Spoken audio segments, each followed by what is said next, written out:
and said to him, "Sire, I shall build you a dwelling, a palace called Dhamma." The king assented by silence, and Visakama built him the palace of Dhamma. The palace of Dhamma, Ananda, was a yojana in length from east to west, and half a yojana wide from north to south. The whole palace was faced up to 3 times a man's height with tiles of 4 colors, gold, silver, beryl, and crystal, and it contained 84,000 columns of the same 4 colors. It had 24 staircases of the same 4 colors, and the gold staircases had gold posts with silver railings and banisters. It also had 84,000 chambers of the same colors. In the gold chamber was a silver couch, in the silver chamber a gold couch, in the beryl chamber an ivory couch, and in the crystal chamber a sandalwood couch.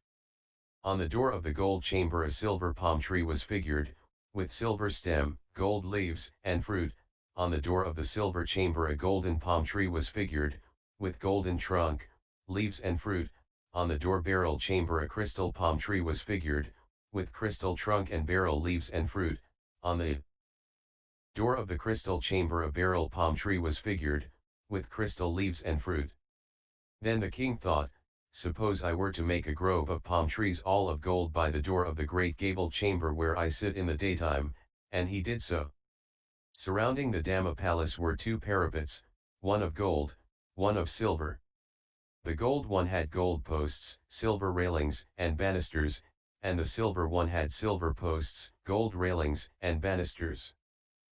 The Dhamma palace was surrounded by 2 nets of tinkling bells. One net was gold with silver bells, the other silver with gold bells. And when these nets of bells were stirred by the wind their sound was lovely, delightful, sweet, and intoxicating, just like that of the 5 kinds of musical instruments played in concert by well-trained and skillful players. And those who were libertines and drunkards in Kusavati had their desires assuaged by the sound of those nets of bells. And when the Dhamma palace was finished, it was had to look at, dazzling to the eyes, just as in the last month of the rains, in autumn, when there is a clear and cloudless sky, the sun breaking through the mists is hard to look at, so was the Dhamma palace when it was finished. Then the king thought, "Suppose I were to make a lotus lake called Dhamma in front of the Dhamma palace," so he did so. This lake was a yojana long from east to west, and half a yojana wide from north to south, and lined with 4 kings of tiles, gold, silver, beryl and crystal. There were 24 staircases to it of 4 different kinds, gold, silver, beryl, and crystal. The gold staircases had gold posts with silver railings and banisters, the silver had gold railings and banisters. Then Dhamma lake was surrounded by 7 kinds of palm trees. The sound of the leaves stirred by the wind was lovely, delightful, sweet, and intoxicating, just like that of the 5 kinds of musical instruments played in concert by well-trained and skillful players. And, Ananda, those who were libertines and drunkards in Kusavati had their desires assuaged by the sound of the leaves in the wind. When the Dhamma palace and the Dhamma lake were finished, King Mahasudassana, having satisfied every wish of those who at the time were ascetics or Brahmins, or revered as such, ascended into the Dhamma palace. Then, King Mahasudassana thought, "Of what karma is it the fruit, of what karma is it the result, that I am now so mighty and powerful?" Then he thought, "It is the fruit, the result of 3 kinds of karma, of giving, self-control, and abstinence." Then the king went to the great gabled chamber and, standing at the door, exclaimed, "May the thought of lust cease. May the thought of ill will cease. May the thought of cruelty cease. Thus far and no further the thought of lust, of ill will, of cruelty."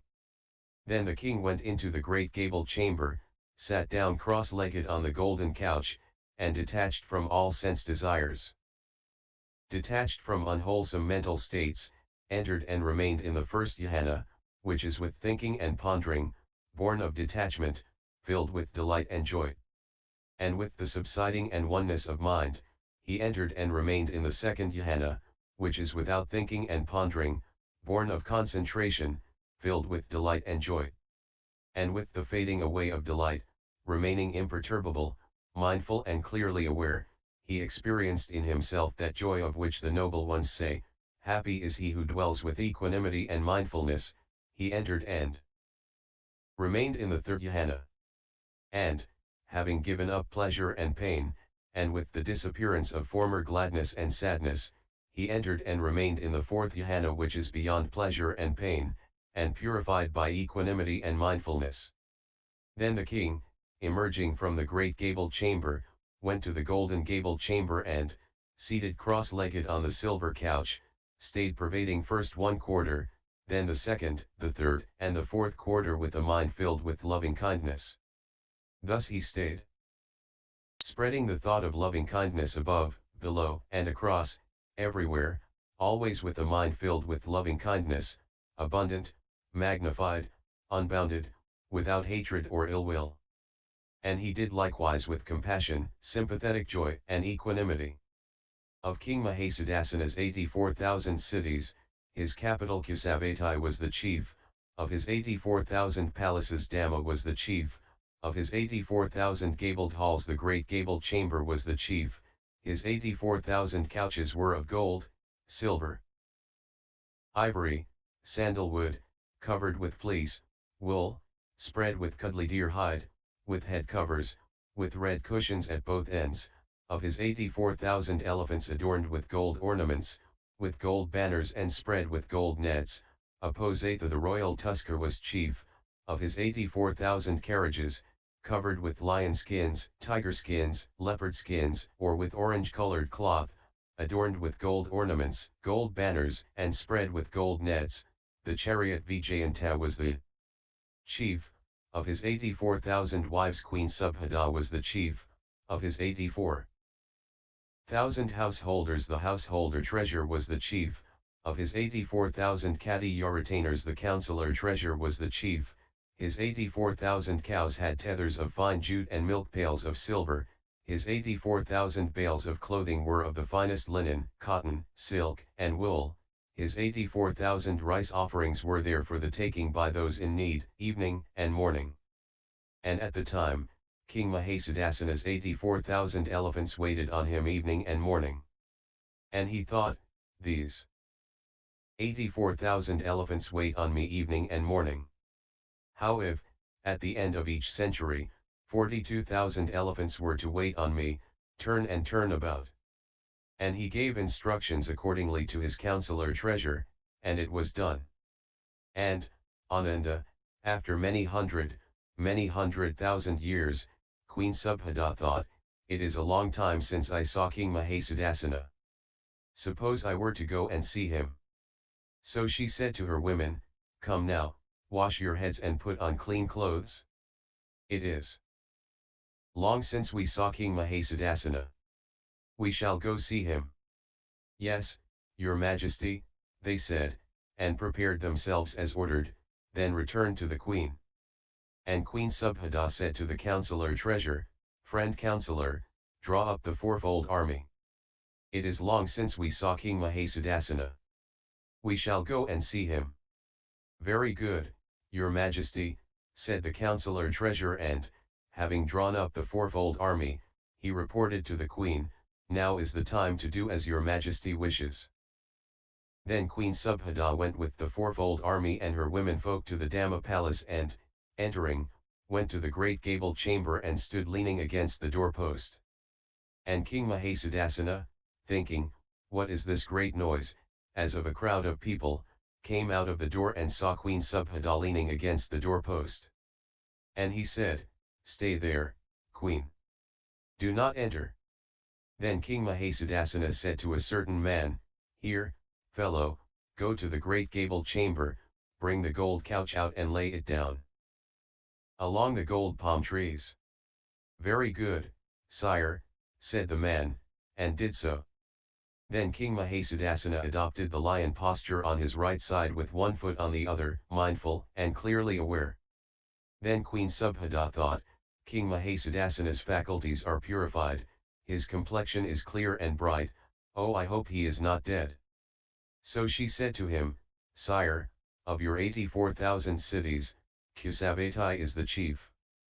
Make a wish, arouse the desire to live there. Thus, reminding him of all his royal possessions, she exhorted him to wish to stay alive. At this, King Mahasudassana said to the queen, "For a long time, queen, you spoke pleasing, delightful, attractive words to me, but now at this last time your words have been unpleasing, undelightful, unattractive to me. Sire, how then am I to speak to you? This is how you should speak: all things that are pleasing and attractive are liable to change, to vanish, to become otherwise. Do not, sire, die filled with longing. To die filled with longing is painful and blameworthy. Of your 84,000 cities, Kusavati is the chief, abandon. Desire, abandon the longing to live with them. Of your 84,000 palaces, Dhamma is the chief, abandon desire, abandon the longing to live there." At this, Queen Subhada cried out and burst into tears. Then, wiping away her tears, she said, "Sire, all things that are pleasing and attractive are liable to change. Do not, sire, die filled with longing." Soon after this, King Mahasudassana died, and just as a householder or his son might feel drowsy after a good meal, so he felt the sensation of passing away, and he had a favorable rebirth in the Brahma world. King Mahasudassana indulged in boyish sports for 84,000 years, for 84,000 years he exercised the viceroyalty, for 84,000 years he ruled as king, and for 84,000 years, as a layman, he loved the holy life in the Dhamma palace. And, having practiced the 4 divine abidings, at the breaking up of the body he was reborn in the Brahma world. Now, Ananda, you might think King Mahasudassana at that time was somebody else. But you should not regard it so, for I was King Mahasudassana then. Those 84,000 cities of which Kusavati was the chief were mine, the 84,000 rice offerings were mine.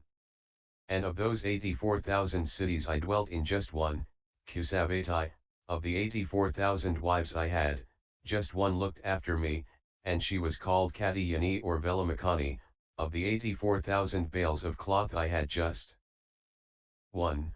Of the 84,000 rice offerings there was just one measure of choice curry that I ate. See, Ananda, how all those conditional states of the past have vanished and changed. Thus, Ananda, conditional states are impermanent, they are unstable, they can bring us no comfort, and such being the case, Ananda, we should not rejoice in conditioned states, we should cease to take an interest in them, and be liberated from them.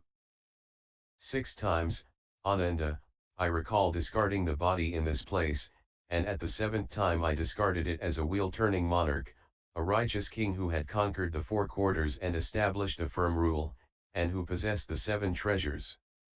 But, Ananda, I do not see any place in this world with its devas and maras and brahmas, or in this generation with its ascetics and brahmins, princes and people, where the Tathagata will for an 8th time discard the body. So the Lord spoke. The welfarer having said this, the teacher said, "Impermanent are compounded things, prone to rise and fall, having risen, they're destroyed, they're passing truest bliss." https://tptaka.fandom.com/wiki/maha_sudassana_sutta. NDN 017